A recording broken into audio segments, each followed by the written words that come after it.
Un cinepanettone che, assicurano attori e registi, sarà diverso da tutti gli altri, innanzitutto perché 100% veneto, dal cast alle location in cui i protagonisti si muovono durante la storia.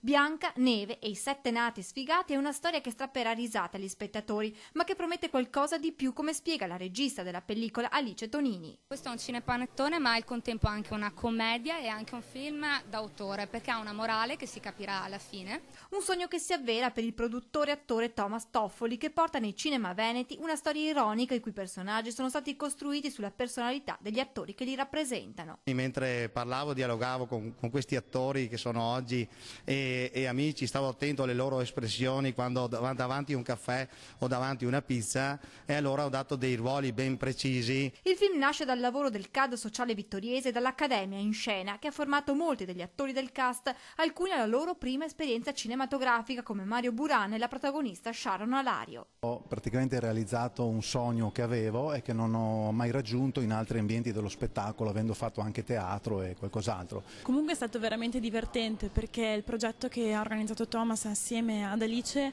è stato un progetto realmente curato, con lo scopo di far divertire, come tutti i Natali ci aspettiamo dei cinepanettoni. Madrina della pellicola non poteva che essere una veneta doc Miss Veneto 2014, Sara Nervo. Appoggio questo film perché è sicuramente una bella cartolina per la nostra regione e non vedo l'ora di vederlo.